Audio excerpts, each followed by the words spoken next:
oleh ahli sunnah wal jamaah. Dia ada kaitan, ada relate dengan tujuan. Tujuan pengajian ilmu tauhid, apa tujuan dia?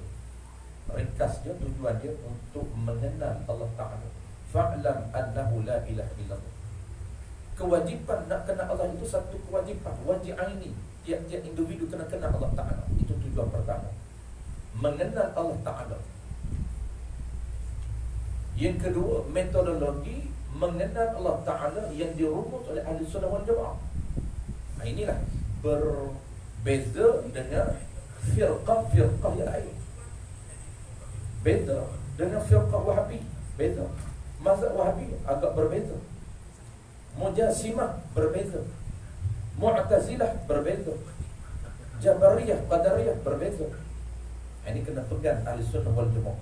Metod kita apa dia? Pendekatan kita apa dia? Terulang banyak kali, iaitu pendekatan mengenal Allah Ta'ala melalui mengenal sifat yang ada pada diri Allah. Sebab itu lahirlah ulama kita rumus dalam ilmu, dalam mazhab Ahlussunnah wal Jamaah, lahirlah pendekatan belajar ilmu sifat 20. Itu bukan dalam ilmu, di kalangan orang Melayu saja. Semua orang Melayu panggil sifat 20 bahasa Melayu. Arab dia tak panggil sifat 20. Lahirlah pendekatan belajar ilmu sifat 20. Popular di dapat nama di Nusantara. Ilmu sifat 20. Kenapa tak popular di Mesir, di Mekah? Kerana mereka tak boleh cakap sifat 20. Mereka tak guna sifat 20. Kerana sifat 20 bahasa Melayu. Mereka guna sifatun wa ishri. Tak bunyi 20. Dan ishri Arab. Tu orang Melayu kita kata pergi Mekah tak jumpa 20, tak lupa lah, tak ada Melayu. Cuba tanya orang Melayu Mekah, dia akan cakap 20. Ini jadi tak betul. Jadi di mana saja sifat 20 ini ada di seluruh dunia. Cuma dalam bahasa yang berbeza. Di Morocco tak sebut sifat 20. Cuba pergi pondok di Morocco, ada pondok Morocco Maghribi kan? Ada pondok. Tapi dia umum belajar kitab Aqaidul Iman. Dalam itu membincangkan wujud, qiyam dan baqa. Tapi dia tidak menggunakan bahasa sifat 20. Dia menggunakan bahasa Aqaidu wa Ishri, iaitu akidah 20 sifat. Baik, settle dua. Pertama, tujuan, kena ingat. Yang kedua, pendekatan. Yang ketiga, proses. Ini kerangka ini untuk membantu, kerangka ini untuk membantu apabila orang tanya kita. Inilah hujah dia. Akhirnya da'iyah akhir zaman ini bermacam-macam versi, dan pelbagai bentuk untuk menghalang daripada orang kenal Allah Ta'ala. Pelbagai bentuk. Dia nak menghalang daripada kita belajar ilmu sifat 20 saya boleh kenal Allah Ta'ala. Dia kata apa fungsi belajar sifat 20? Kita nak jawab macam mana kalau kita tahu metodologi dan kita tak tahu proses. Yang ketiga yang sangat pentinglah proses untuk mengenal Allah Ta'ala. Apapun bidang ilmu, dia ada prosesnya. Maka proses ini yang kita kena follow. Kalau tak ikut proses, tidak akan dapat result dia, tak akan capai target dia. Target untuk mengenal Allah Ta'ala tak akan dapat. Proses ini kita pernah sebut dulu, di awal-awal dulu, ada 4 proses. Dan 4 proses ini dia serentak, dia berlaku serentak. Cuma kita pisahkan 4 supaya kita nampak. Yang pertamanya 4 proses ini, pertamanya berusaha belajar mencari ilmu tentang sifat, tentang ciri yang ada pada zat Allah. Kenapa? Kerana metod nak kenal Allah ialah mengenal melalui sifat, bukan mengenal melalui zat. Bukan semacam puak Mu'tazilah. Ini beza dengan ahli sunnah. Kita mengenal Allah Ta'ala bukan mengenal melalui zat dia, tapi mengenal melalui ciri yang ada pada zat dia. Cuma ciri itu pun kita dipanggil mengenal hukum sifat, bukan mengenal hakikat sifat. Hakikat sifat yang ada pada zat Allah Ta'ala kita tak mampu kenal. Kita dituntut oleh Allah Ta'ala hanya mengenal hukum sifat. Apa pun hukum sifat? Satu-satu sifat, adakah kamu pandai nak mengukur? Wujud apa akal kamu nak ukur? Itu maknanya kena pandai nak decide tentang sifat yang ada pada Allah. Itu dipanggil metodologi mengenal Allah Ta'ala melalui hukum sifat yang ada pada zat Allah. Maka proses pertama berusaha mencari ilmu tentang sifat yang ada pada Allah.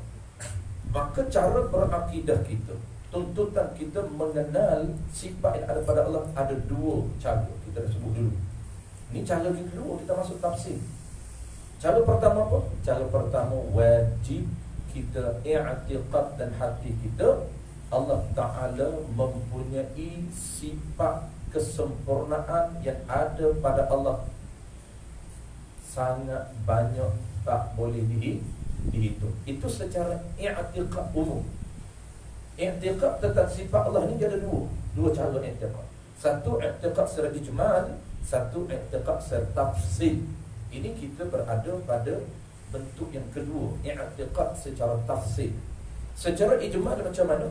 Secara ijmal kita i'tiqad dengan hati kita, terpegang dalam hati kita, kita percaya bahawa Allah Ta'ala mempunyai sifat kesempurnaan yang tidak terhingga banyak. Tak boleh nak hingga, tak boleh nak bilang. Banyak sangat sifat kesempurnaan yang ada pada Allah Ta'ala. Dan mustahil, kita pegang hati kita, mustahil habis untuk kita bilang. Itu kata banyak. Sifat kesempurnaan yang ada pada zat Allah tak mampu nak hingga banyaknya, tak mampu nak bilang, nak hitung banyak. Itu secara umum. Maka secara detailnya Allah mewajibkan kepada kita untuk tahu berapa di kalangan banyak sifat kesempurnaan yang wajib kita tahu di atas qaul yang mu'tamad ialah 13. Itu cara kita beriktikad. Pertama umum, banyak tak mampu nak hitung. Yang kedua secara detail.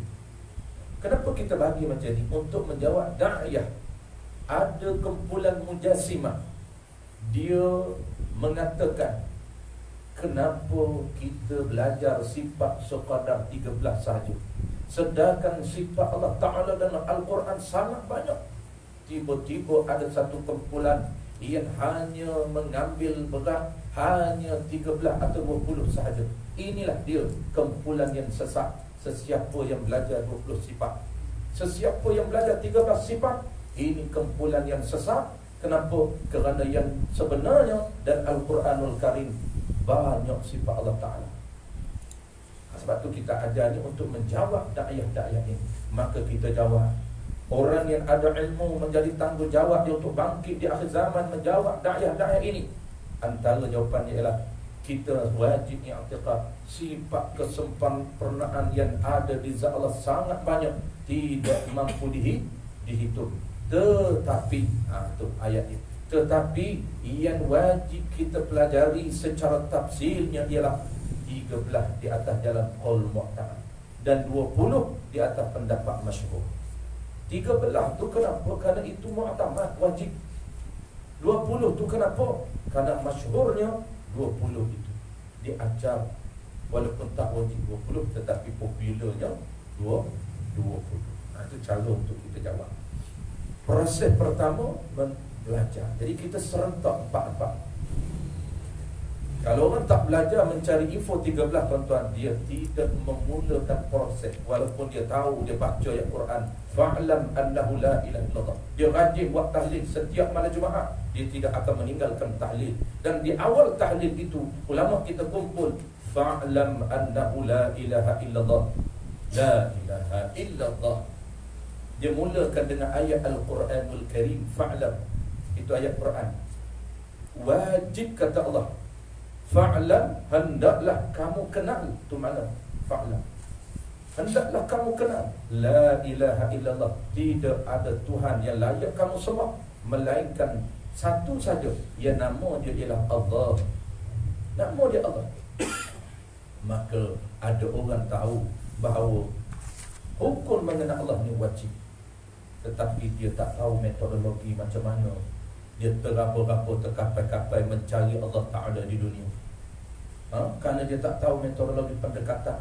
Sedangkan ulama kita ratusan tahun mengumpul dan merumuskan kitab-kitab, membantu kita menjelaskan bagaimana cara dan pendekatan. Pendekatan kena Allah. Yang kedua, dia tak tahu apa proses untuk kena Allah. Proses yang kedua apa dia? Proses yang kedua ni menggunakan akal untuk mengenal Allah.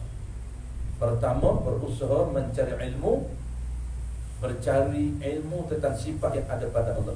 Yang kedua, dia menggunakan daya fungsi akal untuk kenal Allah. Itu dia panggil ukur akal. Ini kalau orang tanya kenapa wajib ukur akal, inilah yang antara jawapan dia. Hukum akal itu, akal kita wajib wasail nak kenal Allah. Wajib kita menggunakan akal sebagai perantaraan nak kenal Allah. Itu dia panggil menggunakan daya fungsi akal, memikirkan tentang ilmu yang kita dapat. Kita cari ilmu, kita fikir, guna fungsi akal. Sebab tu orang yang akal waras sahaja dituntut kenal Allah. Adapun akal yang tidak waras tidak dituntut mengenal Allah. Pertama, ilmu. Yang kedua, dia kena fikir, faham ke tidak ilmu yang dapat. Malam ni kita belajar qiyamu binafsi, dia faham ke tidak makna qiyamu binafsi, yang menggunakan ukur akal. Yang ketiga ni ialah tafahum. Ni dia relate. Dia guna akal sehingga dia faham. Tafahum ni makna apa? Maknanya dia faham apa yang dia fikir, apa yang dia renung tentang makna setiap sifat Tuhan, ataupun dipanggil makna ketuhanan. Dia faham setiap makna ketuhanan, setiap makna sifat. Wujud dia faham apa makna wujud. Qidam dia faham apa makna qidam. Baqa dia faham apa makna baqa. Mukhalafatuhu lil hawadi, dia faham makna mukhalafah. Dan akhirnya malam ni dia faham makna qiyamu. Apabila dia faham, proses yang keempat inilah yang penting. Rizak dia, buah dia, apa dia? I'tiqad. Yang keempat, i'tiqad. Apabila dia faham, tak semestinya dia pegang dalam hati dia. Kalau dia nampak dalam hati dia makna satu-satu, maka yang nak sempurna iman dia ialah bahawa ada iman, dia pegang apa yang dia faham. Benda yang dia pegang, apa yang dia faham, dia nampak makna sifat wujud, dia nampak makna sifat qidam, dia nampak makna sifat baqa, dia nampak makna sifat mukhalafah, dia nampak makna sifat qiyamu binafsi, dia nampak dengan hati. Itu dia panggil faham. Dan dia pegang. Pegangan itu dipanggil iman. Sebab itulah iman dengan aqaid sama. Iman ni apa? Iman ialah benda yang kita percaya dan hati kita. Apa yang benda? Merujuk pada apa benda? Mesti ada benda. Benda itulah sifat ketuhanan. Benda itulah dirangkumkan, dirumuhkan. Ada 50 aqaid yang terkandung dalam La ilaha illallah Muhammadur Rasulullah. 41 plus 9 dirangkumkan jadi 50, dipanggil aqaidul iman. Benda itulah yang kita faham dalam hati kita. Iman, benda yang kita faham, benda yang kita percaya, itu dipanggil iman. Bahasa mudah dipanggil kepercayaan. Bahasa moden dipanggil sistem kepercayaan. Maka iman itu benda yang kita percaya. Kalau tak ada benda, tak dinamakan iman. Iman ke tidak? Ada benda tak dia percaya? Tak ada. Kalau ada pun tak bertepatan dengan apa yang diajar oleh Allah Ta'ala, diajar oleh Nabi kita. Dia benda dia pegang tak muafiq. Itu penting. Aqaid apa dia? Aqdun, simple makna dia. Aqaid, aqaidul iman. Makna dia apa mudahnya? Benda yang kita pegang. Itu aqdun. Kalau tadi benda yang kita percaya, ni benda yang kita pegang dalam hati kita. Mesti ada benda. Benda itu ialah sifat ketuhanan 41 dan sifat kenabian 9. 41 campur 9 50. 50 itu dipanggil benda yang kita pegang dalam hati kita. Jangan kita rukai walaupun satu iman. Tak boleh. Walaupun satu kita tolak, kesemuanya 49 lagi akan hancur, dipanggil gelincir iman kita. Maka tuan-tuan, kita dah tahu proses 4. Yang ketiga apa dia?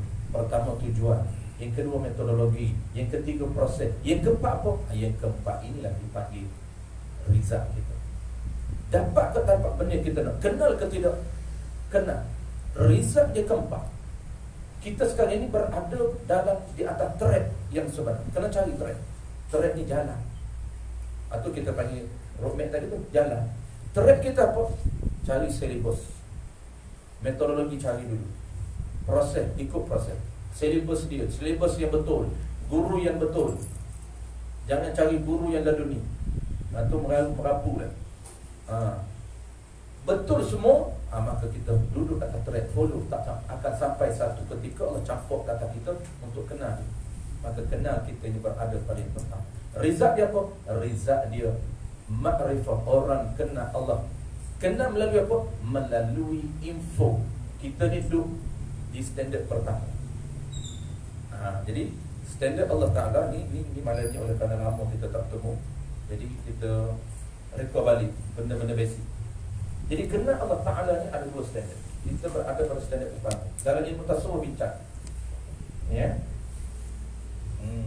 Ajar tak boleh baca. Dan ilmu tasawuf kita bincang. Kita kalau belajar ilmu tasawuf kita akan buat macam ni juga. Dia ada tiga juga. Tujuan belajar ilmu tasawuf, proses belajar ilmu tasawuf. Yang ketiganya rizal. Rizal belajar ilmu tasawuf. Tuan-tuan belajar ilmu penawar hati, ingat tujuan apa dia? Proses ada berapa? Dan yang ketiganya adalah rizal. Tujuan.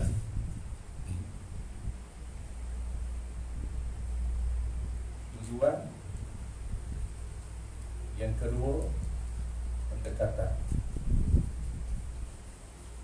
Ataupun kita panggil metodologi. Yang ketiga, proses. Proses mengenal Tuhan. Proses. Yang keempat ni dia panggil tujuan. Hasil. Ni dia panggil natijah dalam bahasa Arab. Bahasa Arab dia panggil natijah. Dalam bahasa kita dia panggil bahasa Inggeris ya. Sebab tuan-tuan pakai Inggeris. Jadi orang pokok kita bahasa Inggeris tu kena saya terpaksa kena cari bahasa Inggeris tu. Untuk tuan-tuan faham. Kalau belajar orang kampung tak apa. Orang kampung hantam bahasa kampung ni. Orang kampung Rizak, dia kenal Razak je. Dia kata Razak tahu. Jadi nak ni natijah. Natijah apa dia? Ini buah. Inilah dia hasil dia belajar. Dapat apa dia nak? Ini target. Ini targeting. Target. Ini target. Ini apa orang bagi bukan roommate apa? Road. Betul. Bukan betul minta. Map macam mana je betul? MAP. Nak tanya orang Landa. Okay. Jadi riset kita ni tujuan dia, target dia kenal Allah Ta'ala, mengenal Allah Ta'ala. Bahasa lain makrifah. Mengenal Allah Ta'ala, nak kenal Allah.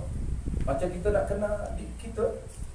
Saya ni banyak lagi ciri-ciri tuan-tuan saya tak kenal. Banyak saya kenal nama tu pun nama terlupa. Tak ingat nama. Kadang-kadang ingat nama samaran macam Iman Heri. Iman. Ingat nama Iman. Tapi nama sebenar tak tahu. Wan, nama sebenar ingat Nas ke apa lah.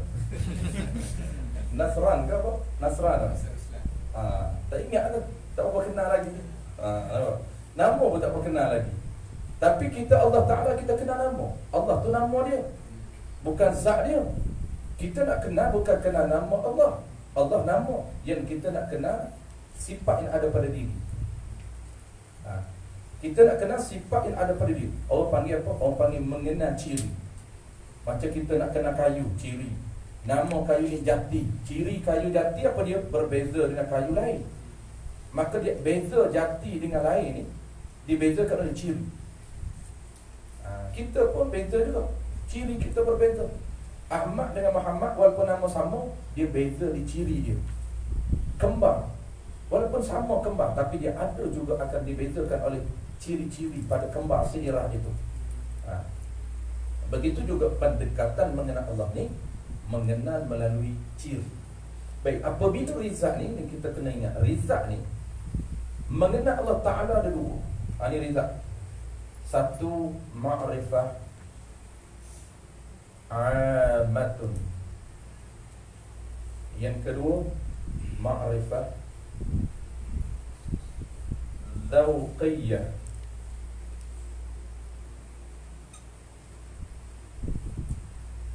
Amatul, ini dia panggil kenal Allah Ta'ala secara general.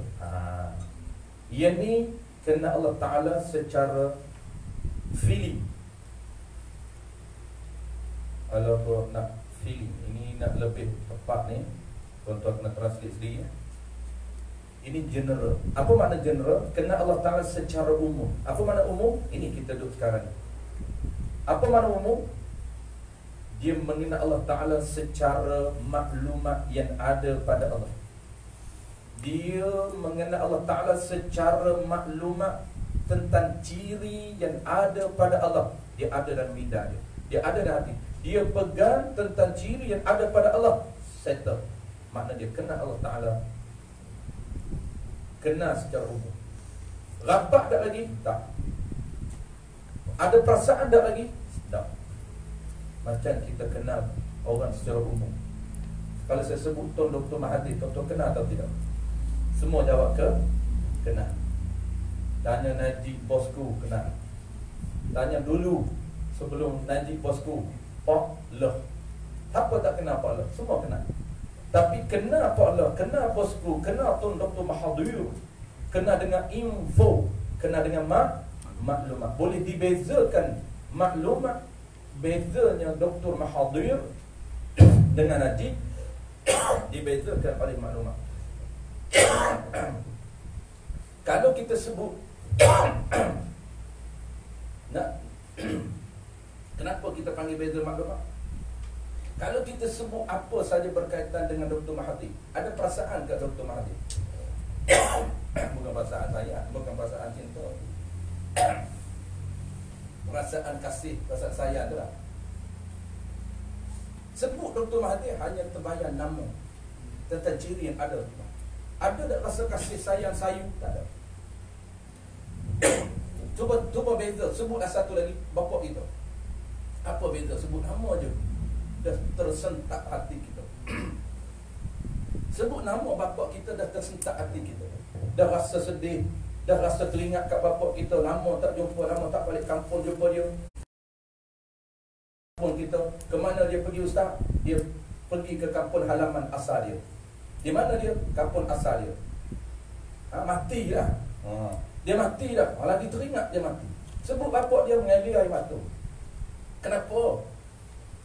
Tanya, kenapa mengalir air mata? Teringat ustaz. Kat siapa? Dekat ayah saya. Kenapa? Mati. Siapa mati? Ayah lah, bukan saya. Saya ada lagi.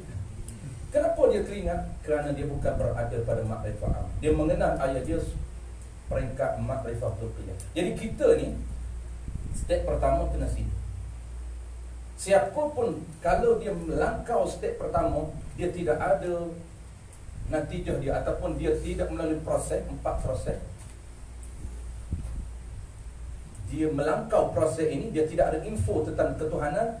Jangan dia nak mengada-ngada. Maksudnya dia nak create sendiri perasaan khusyuk pada Allah semaya, buat-buat. Dia nak buat-buat kenal Allah. Dia tidak akan jadi. Mengenal Allah zauqiyah, kenal secara perasaan, dia bukan boleh dibuat-buat. Dia datang melalui campakkan Allah. Allah beri. Perasaan itu datang, Allah beri. Perasaan khusyuk, Allah beri. Perasaan khudratullah, Allah beri. Ini kita akan belajar dalam tasawuf. Dia ada beberapa standard dia. Orang di sisi Allah Ta'ala apabila dia berada zauqiyah ini, dia ada maqam muraqabah. Standard dia dengan Allah. Ada maqam syuhud. Pertama maqam muraqabah dulu. Yang kedua baru dia naik syuhud. Jadi level dia tak sama. Level biasa muraqabah, naik level syuhud. Syuhud pula ada beberapa maqam. Ada syuhud billah. Ada syuhud fana. Dia syuhud, kemudian dia fana. Itu nanti kita belajar ilmu tasawuf. Sekarang ini dia kena combine ilmu tasawuf, dia kena combine asas tapak dia ialah ilmu aqidah.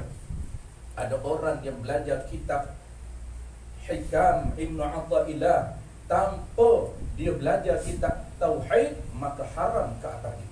Kenapa? Kerana dia melangkaui ilmu yang asal ini untuk kenal Allah. Tiba-tiba dia nak ambil ilmu ghautiyah, tak boleh. Itu kena ikut step. Baik, kita sambung Qiyamul Binafsi. Pada ni makna saja, kita akan sambung minggu akan datang dalil. Baik. Qala al-musannif rahimahullah ta'ala. Bermula maknanya makna Qiyamul Binafsi. Apa dia makna dia? Berhajat Allah Ta'ala kepada zat. Tiada berhajat Allah Ta'ala kepada zat. Apa makna tiada berhajat? Allah tidak memerlukan zat yang lain untuk keberadaan Allah. Tu. Untuk adanya Allah Ta'ala, dia tidak memerlukan diri yang lain, tak memerlukan zat yang lain. Itu dia panggil Qiyamul Binafsi. Dia boleh berdiri sendiri. Makna berdiri sendiri yang pertama, dia ada dua makna. Kita ulang sekali lagi. Makna yang pertama, Allah tidak berhajat, tidak memerlukan kepada zat. Zat ni mana? Diri. Itu istilah asal tu kita ulang banyak kali ya. Zat beza dengan sifat. Zat ni apa dia? Maqama bi ghairi. Itu mana zat? Ataupun dipanggil maqama bi dzati. Berdiri dengan zat. Diri, tidak perlu tumpang lain. Makna pertama Qiyamul Binafsi ini tidak berhajat. Allah tidak memerlukan kepada zat yang lain untuk keberadaannya, ataupun bahasa lain untuk kewujudannya. Untuk Allah Ta'ala ada ini, Allah Ta'ala ada ini, adanya Allah Ta'ala ini, dia tak perlu pada zat lain. Kenapa? Kerana diri dia zat. Kita faham ini. Diri dia zat, dia tak perlu kepada zat yang lain. Itu makna pertama.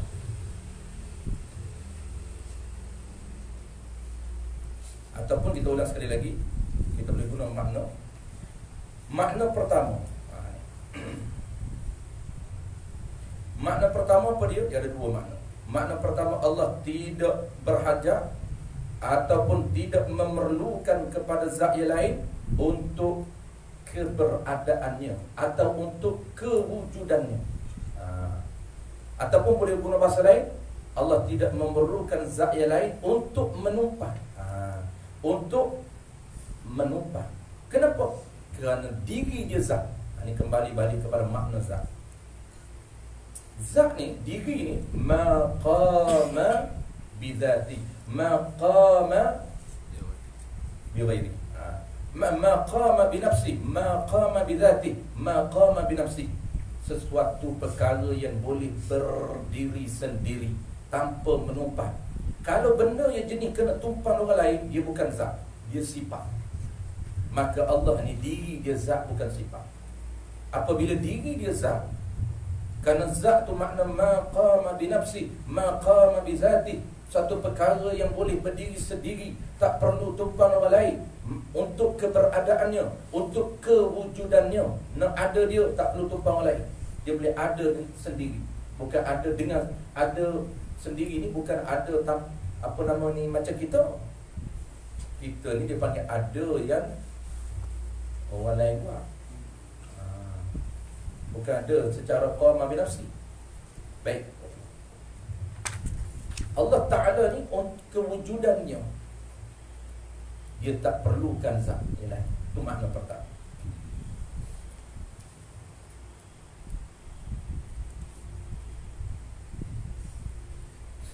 Sebab itu kata ulama, makna pertama ni dia isyarat kepada tu. Kita perhati makna pertama ni isyarat simbolik kepada mesej kepada apa sebenarnya. Bahasa ringkas. Baik, kita baca sekali lagi. Kita akan nampak simbolik dia. Makna kata Allah berdiri sendiri, makna dia yang pertama, Allah Subhanahu Wa Ta'ala tidak memerlukan zat yang lain untuk kewujudan diri dia. Untuk dia berada, untuk dia ada, dia tak perlukan zat yang lain. Tu. Ataupun pasal lain, Allah Ta'ala ini tak perlu, tak berhajat untuk menumpang. Untuk menumpang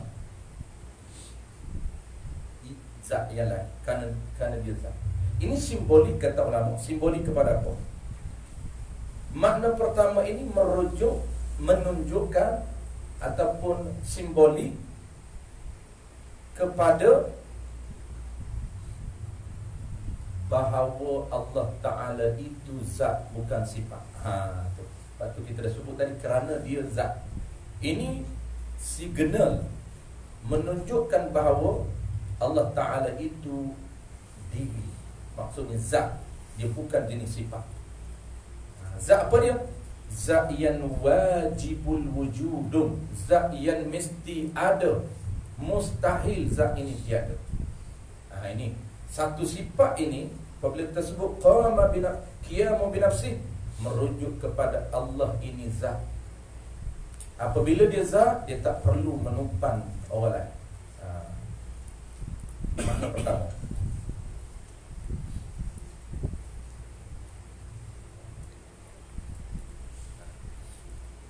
Jadi kita fahamlah makna pertama ini. Kesimpulan makna pertama, Allah Ta'ala ini zat dan dia bukan sifat. Kalau Allah Ta'ala sifat, kita tahu, tadi tahu maksud zat, maqama binafsi, maqama bidzat, itu makna zat, suatu perkara boleh berdiri sendiri. Lawan dia lah sifat. Sifat ni nak kewujudan dia, keberadaan zat, kewujudan zat, dia mesti menumpan yang lain, mesti menumpan zat. Dia berhajat kepada zat. Sifat tidak boleh berdiri sendiri. Apa makna sifat? Sifat ni lah maqama bi ghairih, suatu perkara yang qama, yang nak ada dia, yang nak berdiri dia, maksud nak ada dia. Bi ghairih, mesti berhajat kepada zat lain, mesti dia kena tumpan yang lain. Mana contoh dia? Putih ini, putih di kitab ini, mesti dia menumpan kertas. Maka kertas ini dipanggil zat, maqama bidzati, maqama binafsi. Dan sifat putih ini, sifat putih ini dia melekat di kertas. Dia menumpan, dia melekat di kertas. Dan melekat tu pula tidak boleh bercerai. Tapi ni nak untuk konsep sahaja, bukan Allah Ta'ala menumpan macam ni. Jangan faham macam tu. Bukan kata Allah Ta'ala bersifat qiyamu binafsih, bizat dia macam putih dengan kertas. Jangan. Itu terlebih tu. Orang pernah faham konsep je, dia pernah faham konsep saja, bukan real konsep saja. Real bukan. Allah Ta'ala tak sama. Sifat dia menumpan di zat dia, tapi dia tak sama dengan baharu menumpan di zat baharu. Lama kita mengajar terlebih, orang tanya, ustaz, lagu mana sifat Allah Ta'ala yang jenis ada 7 qudrah, ya, 7 kan nampak? Qudrah iradah, berkuasa, berkehendak, semua 7 nampak. Nampak tu di mana? Di zat dia. Lalu orang tanya, ustaz, lagu mana yang kata sifat menumpan di zat Allah? Begini mudah, contoh mudah. Tengok putih ini, dia menumpan di kertas. Begitulah Allah, sifat qudrah menumpan di zat. Itu konsep boleh. Tapi dengan realnya bukan. Dia tak sama. Bukan cara putih menumpan di kertas, bukan manis menumpan di gula. Manis menumpan di gula, gula itu dipanggil zat, manis itu panggil sifat. Dan sifat ini pula macam biasa kita sebut, ada dua. Ada sifat yang wujudiyun, ada sifat yang amrun i'tibari. Itu dua. Begitu juga konsep itu juga ada di Allah. Kenapa kita buat konsep makhluk dulu? Supaya nak kenal Allah Ta'ala melalui pendekatan mengenal makhluk. Bukan nak kenal makhluk sampai hidden Allah, dah. Cuma kita ambil konsep orang awam, kenal Allah Ta'ala melalui konsep mengenal makhluk. Kalau makhluk ada zat, ada jirim, makhluk ada sifat, ada arah. Dan arah itu pula, sifat makhluk itu pula ada dua. Ada yang jenis wujudiyun, yang real ada, yang boleh didetek. Dan ada sifat makhluk, arah itu juga, yang jenis amrun iktibar, tidak boleh didetek. Nanti akan datang. Yang boleh didetek ni pula ada dua. Waktu pening tu. Tapi kita tak sebutlah, kita sebut kerangka dulu. Lepas tu kita go slow-slow. Jangan kita go ahead. Dan kita terus pergi. Yang detect ni pula ada dua. Ada boleh didetek dengan panca indera yang 5. Ada yang boleh didetek dengan wujdan. dengan perasaan. Wijdan. Ada ke dalam diri kita? Ada. Tetapi benda itu tidak boleh didetek dengan telinga, tidak boleh didetek dengan mata, tidak boleh didetek dengan perasa, tidak boleh didetek dengan sentuhan. Tetapi perasaan kita, kita rasa kita ini ada sifat yang bernama qudrah. Ada tak qudrah dalam diri kita? Ya. Qudrah itu nama dia berkuasa, nama dia tenaga. Kita rasa tak tenaga dalam diri kita? Ya. Sebab itu boleh sampai di surah Al-Munawwarah ni, kalau tanpa tenaga yang Allah beri pada kita, tenaga itu sifat, nama dia lah qudrah. Qudrah baharu. Qudrah baharu, nama dia tenaga. Tenaga tak faham? Tak faham Ustaz? Energy. Faham selalu. Power English kita ni.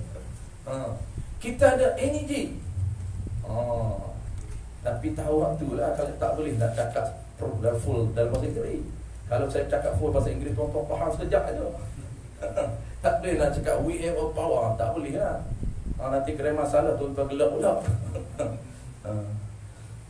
Jadi energi tu, tenaga tu, dia merupakan sifat. Tapi boleh didetek dengan lima? Tak boleh. Boleh didetek dengan wijdan. Sebab tu kita akan bahas akan datang. Wujud di sifat, wujud di makhluk, dia ada dua.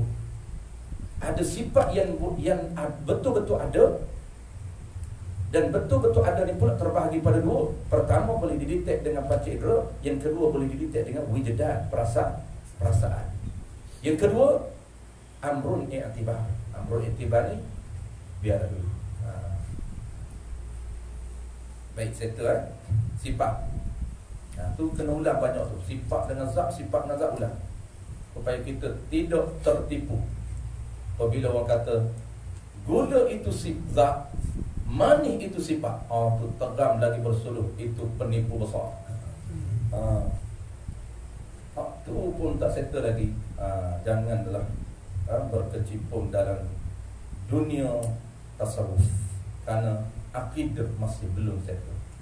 Itu asal sifat dengan zat. Kalaulah sifat dengan zat kita tak beza, Allah mana zat Allah, mana sifat Allah, maka kita tak kenal. Bahaya. Baik, settle makna pertama. Dia urai dulu. Kerana makna yang pertama, kata Allah berdiri dengan sendiri, tidak berhajat Allah Ta'ala kepada zat. Allah tidak memerlukan zat yang lain untuk ada dia, untuk wujud dia. Kerana ia Allah itu zat. Dia jawab. Ini si gena sebenarnya dia jawab ni. Inilah orang panggil makna ini menunjukkan bahawa diri dia zat. Kerana apa? Kerana ia Allah itu zat. Kalau sifat, kenapa dia bukan sifat? Kalau sifat, dia berhadap pada zat. Sedangkan Allah Ta'ala tak berhadap pada zat, bermakna dia zat. Dan tiada berhajat ia Allah. Ini makna kedua. Makna kedua, tiada berhajat ia Allah, tidak memerlukan ia Allah kepada orang yang menjadikan akan dia akan Allah. Apa dia? Allah tidak berhajat kepada pencipta. Kenapa Allah tak berhajat kepada cipta? Kerana dia qadim, dia khaliq, dia pencipta yang bersifat qadim. Kerana dia ni qadim, azali. Apa qadim. Baik. Makna apa yang kedua? Dia ada dua makna. Makna kedua ni wujud Allah, adanya Allah. Ada tu jangan kita tinggal, kerana dia sifat induk. Dan sifat Allah ni ada 20, ada 13. Pertama, wujud ada. Ada tu sifat induk. Jangan kita tahu ada saja. Sifat lain tu kena tahu. Sifat yang induk pada Allah ada. Allah Ta'ala bersifat ada. Ada yang macam mana? Itu kena pandai. Ada yang jenis qidam. Apa makna qidam? Yang tidak ada permulaan bagi adanya diri dia. Itu kena faham. Ada jenis mana? Supaya beza dengan ada yang lain. Ini dipanggil ada yang zati, ada yang hakiki, ada yang panggil ada yang sebenar-benar. Itu dipanggil ada zati. Kita ni pertama asal dia, kita pegang dulu Allah Ta'ala ada. Maka ciri ada dia tu kita tambah. Itu cara untuk kita berai, cara untuk pegang dalam hati kita secara simple. Apabila kita dah tahu makna, kita simpulkan dalam hati kita untuk pegang. Allah Ta'ala ada yang bercirikan tak ada mula. Kita kan tak ada mula. Kita kan ada mula, Allah Ta'ala tak ada mula. Allah Ta'ala ni tidak ada permulaan bagi ada dia. Jangan cari bila dia mula. Jangan cari, kerana dia tidak ada mula. Sifat tak tu, dia dah tak ada mula. Tu sifat dia tu tak ada mula. Apabila dia bercirikan tak ada mula, jangan cari mula dia. Tak akan jumpa lah. Dia dah tutup dah. Tu dia panggil tutup. Orang tua dulu dia nak mudah ingat. Dia kata Allah sifat wujud, kidam, batak ni, 3 sifat ni, dia buat macam mana? Conclusion dia kata Allah Ta'ala ni ada yang tutup 2 belah. Ni tak faham kita cara bahasa dia. Ada yang tak ada mula, tak ada belah mula, tak ada belah akhir. Tu dia tutup. Cara orang tua dulu dia nak mudah faham. Jadi dia masing-masing strategi lah untuk kita mudah ingat. Cara Allah Ta'ala ada yang macam mana? Ada yang tak ada mula, dia tutup belah awal. Awal apa? Wal awwal wal akhir wal zahir wal batin. Allah sebut dalam Quran. Wal awwal, dialah yang awal, bukan awal mula-mula cipta. Bukan, kita awal baru sampai. Siapa sampai awal tadi? Saya, Ustaz. Dialah orang awal sampai di sini. Allah Ta'ala kata akulah yang awal, bukan makna dia orang yang pertama jadi. Tak. Awal maksud itu dialah orang yang tidak ada mula bagi ada dia. Dia panggil tutup belah mula dan tutup belah akhir. Dan akhir, dia orang yang tidak ada akhir bagi ada Allah. Bukan akhir, last. Siapa last datang tadi? Saya, Ustaz. Dia awal, dia last. Allah Ta'ala dia awal, dia last. Dia awal dengan makna tidak ada mula bagi ada Allah. Dia akhir dengan makna tidak ada akhir bagi ada dia. Orang panggil ada selama-lamanya. Jangan tanya sampai bila. Tidak ada sampai. Kerana dia akhir. Dia tidak ada akhir. Tidak ada penghujung bagi ada Allah. Maka cara kita induk dia, Allah Ta'ala ini ada. Orang panggil apa? Ada yang sejati, ada yang real, ada yang sebenar-benar. Apa makna ada yang sebenar-benar? Itulah kena berciri lain. Ada yang tidak ada mula, ada yang tidak ada akhir, ada yang tidak serupa dengan yang baru. 3 dah ciri dia. Ada yang qiyamu binafsi, ada yang tidak berhajat kepada pencipta. Kita buh makna kedua. Jadi 2 makna. Nak ambil 2 mana-mana tak apa, jadi 2 makna. Pilih 2. Pilih mana-mana. Ada yang tidak berhajat kepada pencipta kerana dia qadim. Kalau berhajat kepada cipta, dia tidak qadim. Dia mesti ada awal. Kerana dia tak ada awal, dia qadim. Baik. Makna kedua.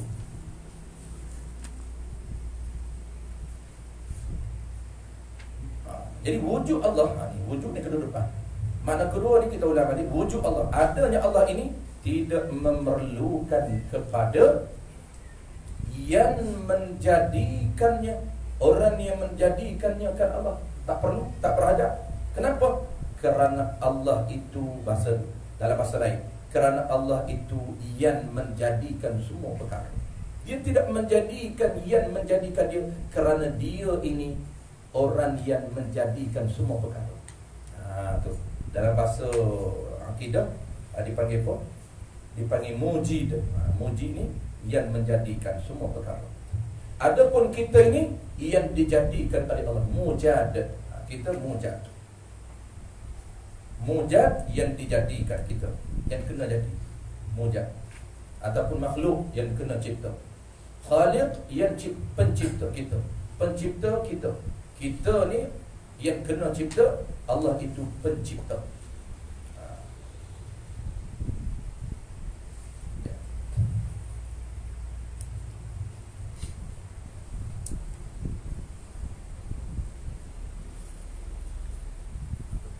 Jadi bahasa lain, kita sebut sekali lagi, dia banyak versi kita boleh buat. Kita boleh guna ayat. Allah Ta'ala ni tidak ni yang pertama. Allah Ta'ala ini tidak memerlukan orang yang menjadikannya, kerana Allah itu yang menjadikan semua perkara. Satu. Jadi wujud Allah ni dengan bahasa lain, wujudnya Allah Subhanahu Wa Ta'ala, adanya Allah Subhanahu Wa Ta'ala, tidak terikat. Ini kata dia qauma bi nafsi, ada dengan sendiri, ada yang tidak terikat. Bahasa lain dia sama je makna, dengan makna sama. Jangan kita kata ni hak makna pula ustaz. Bahasa je lain, makna sama je. Maknanya Allah Ta'ala ni, wujudnya Allah Ta'ala, adanya Allah Ta'ala tidak memerlukan orang yang menjadikan dia. Ataupun guna bahasa lain, dialek lain pula, guna bahasa lain pula, adanya Allah ini tidak terikat. Tidak terikat ada dia dengan kewujudan yang lain. Bukan dia terikat dengan benda lain. Macam kita, ada kita terikat dengan kewujudan yang lain. Adanya kita dengan terikat dengan wujudnya suatu yang lain. Apa dia? Allah. Dengan sebab Allah ada, adanya kita. Itu dia panggil ada kita terikat. Ada kita ini terikat dengan adanya zat yang lain. Siapa dia zat yang lain? Itulah dia nama Allah. Tetapi adanya Allah tidak terikat dengan sesuatu zat yang lain. Ataupun dipanggil adanya Allah Ta'ala tidak terikat dengan kewujudan yang lain. Kita, kewujudan kita terikat dengan wujudnya zat yang lain. Nama dia Allah.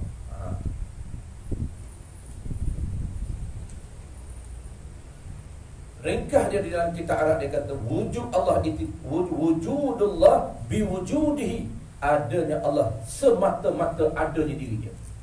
Dia tidak terikat adanya Allah dengan adanya zat lain, tidak. Itu sifat Allah ni power. Kerana dia adanya semata-mata diri dia, dia tak terikat dengan siapa. Kenapa? Kerana dia pencipta. Tu.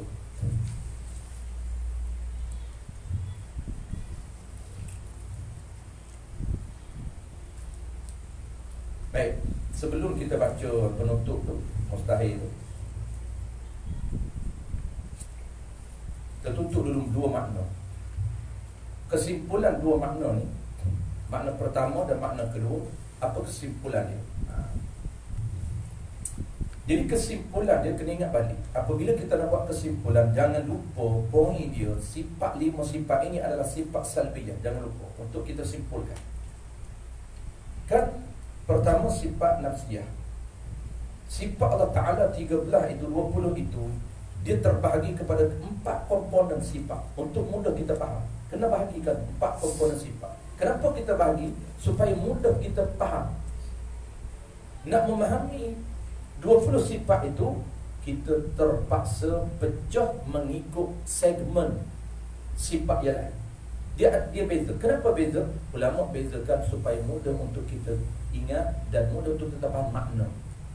20 sifat itu dipecahkan oleh ulama kepada 4 komponen sifat yang besar.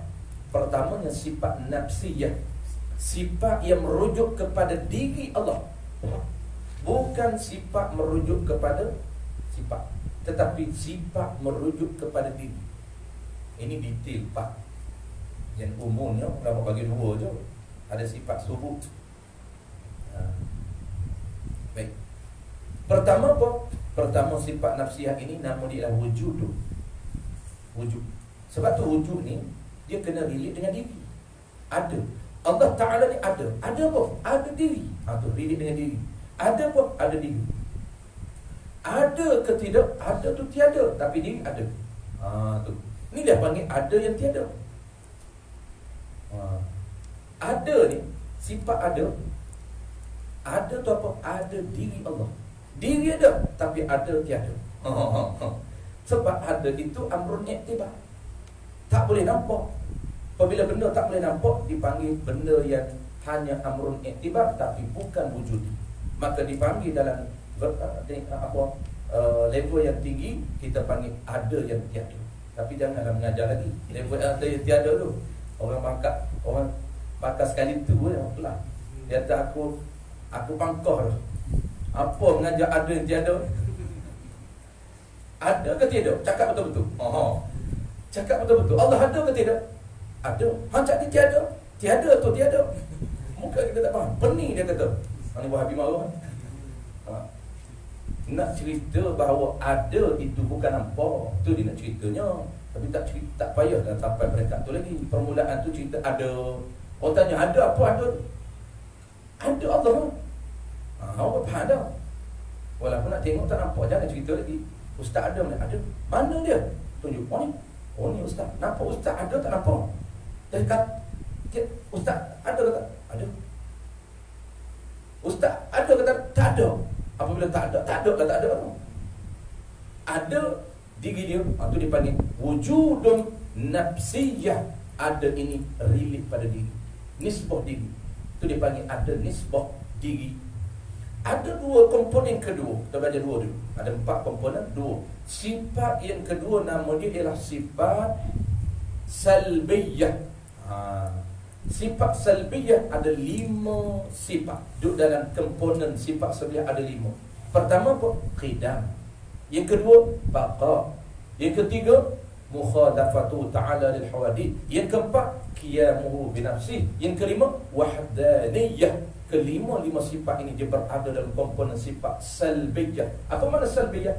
Salbiyah ini makna dia ialah ternafi, bukan menafi. Sifat yang jenis makna dia ternafi. Kelima-lima mesti induknya ternafi. Sebab tu apabila kita nak buat conclusion, kita kena jangan tinggalkan makna salbiyah.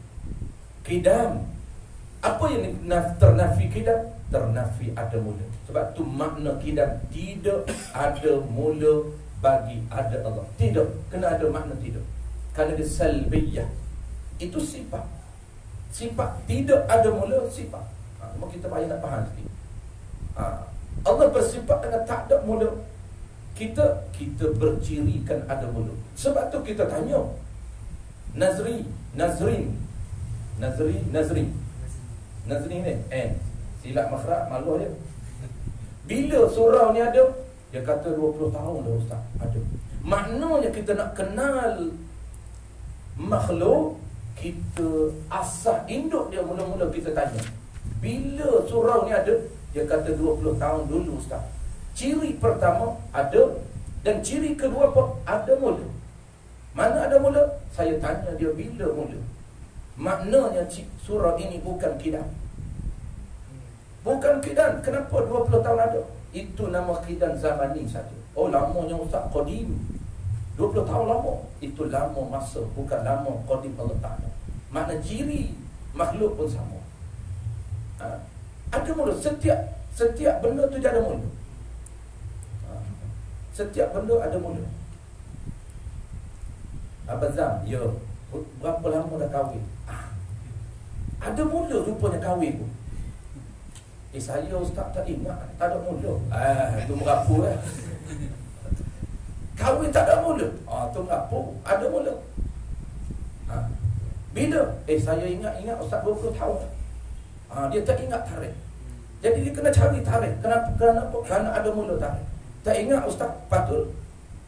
Nampak kaya nak bagi ingat ni. Kena mula baru. Dia nak buat mula baru, nak cari ciri baru pula. Bagaimana ciri baru? Tak nampak lagi. Abang Zat nampak tak?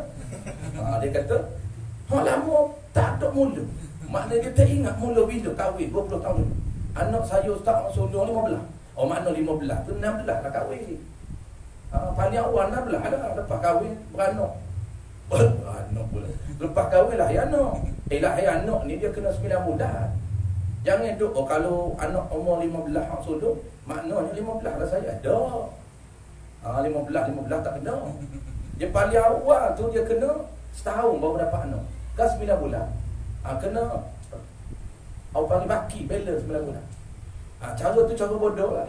Cara bodoh dia nak ada mula. Tapi cara tepat ada mulanya, dia kena berkira lah. Dia lain. Paling mudahnya abang dia kena mula baru. Mana ada mula? Nak cerita poin ada mula. Allah Ta'ala tak ada mula. Jangan malu. Adik ni kau itu. Jangan dia tadi kata jangan abang. Saya pun ikut kuliah abang. Saya tengok online abang. Jangan main. Kulit ni tak masuk rumah abang tak. Tu saya tak bagi contoh buat tak nampak pun tak bagi contoh. Tak kesian kan abang. Orang cari sendiri lah contoh ada mula. Baik, itu contoh tak ada mula. Jadi kita nak salbiyah. Baik, konklusi, kesimpulan. Kesimpulan malam ni kita nak berhenti mustahil kita sambung dalil kita sambung bulan depan, minggu depan. Kesimpulannya dua makna kita simpulkan salbiyah qiyamu binafsi. Apa dia? Ternafi, kena ada ternafi. Ternafi Tuhan ini berhajat kepada zat yang lain. Itu makna pertama. Kan makna pertama Allah tak berhajat kepada zat yang lain. Untuk keberadaannya, untuk kewujudannya dia tak berhajat kepada zat lain. Maka makna kita nak simpulkan dengan makna salbiyah, ternafi. Ternafi Tuhan berhajat kepada zat yang lain untuk kewujudannya. Untuk dia ada, dia tak berhajat kepada lain. Dan ternafi, ini makna kedua. Dan ternafi juga Tuhan berhajat kepada sesuatu yang lain untuk menjadikan dirinya dan sifatnya. Dia tak berhajat kepada sesuatu yang lain untuk mencipta diri dia dan mencipta sifat dia. Tak berhajat. Maka ringkas, bahasa ringkas, kita simpulkan Allah Ta'ala ini tak berhajat kepada zat yang lain dan tak berhajat kepada pencipta untuk mencipta dirinya dan sifat dia. Tak. Maka kena simpul dengan tak berhajat kepada zat yang lain untuk keberadaannya dan tak berhajat kepada orang yang mencipta dia dan mencipta sifat dia. Settle. Mudah je. Itu yang kita nak pegang dalam hati kita. Tak. Boleh tak cukup. Jangan tak saja. Boleh balik malam ni ingat dah Ustaz. Tak apa dia. Tak. Boleh TK. Tak apa dia. Tak berhajat. Tak berhajat kepada apa? Tak tahu. Tak berhajat kepada zat lain untuk dia ada kerana dia zat, dan tak berhajat kepada orang lain untuk cipta diri dia kerana dia pencipta. Cukup tu. Alim lah. Boleh mengajar selalu. Balik mengajar. Mengajar siapa? Bini kita dulu. Duduk aku nak ajar. Qala al-musannif rahimahullah. Lagi bini. Sembah dah ajar sambil-sambil tidur.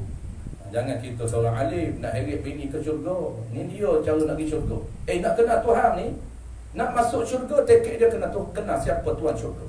Ini duduk action.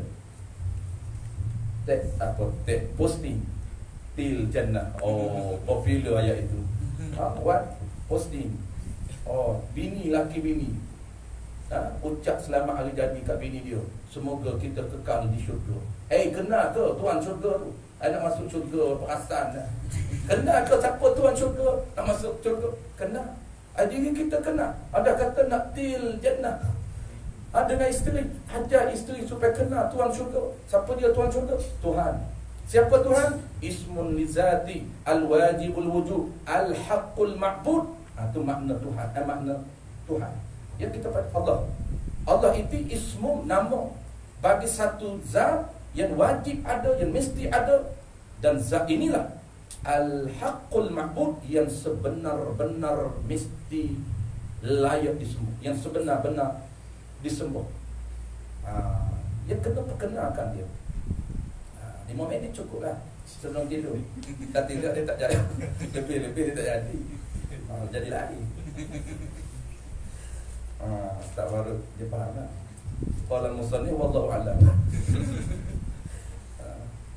Dan sambung bulan depan insya-Allah masuk kita akan poin yang kedua, kita bagi dalil akli.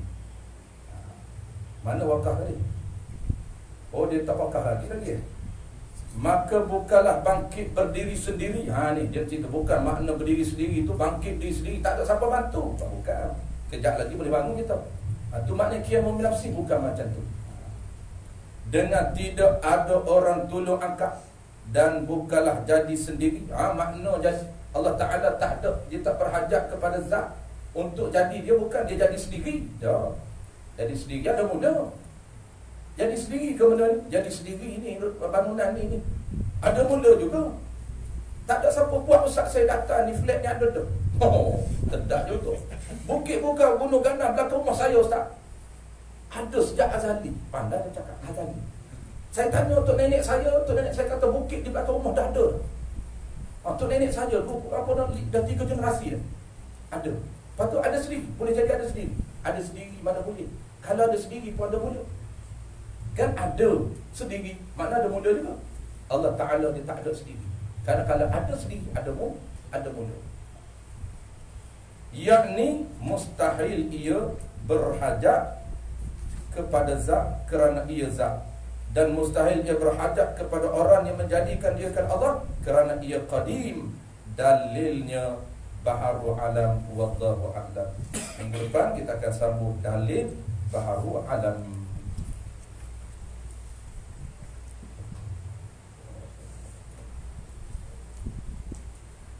Bismillahirrahmanirrahim. Alhamdulillahirabbil alamin, wassalatu wassalamu ala asyrafil anbiya'i wal mursalin wa ala alihi wa ashabihi ajma'in. Allahumma faqihna fid din wa 'allimna at-ta'wil waj'alna minal ulama'il 'amilin waj'alna minal mukhlisin. Wa sallallahu ala sayyidina Muhammad wa ala alihi wa barakatuh. Alhamdulillahirabbil alamin.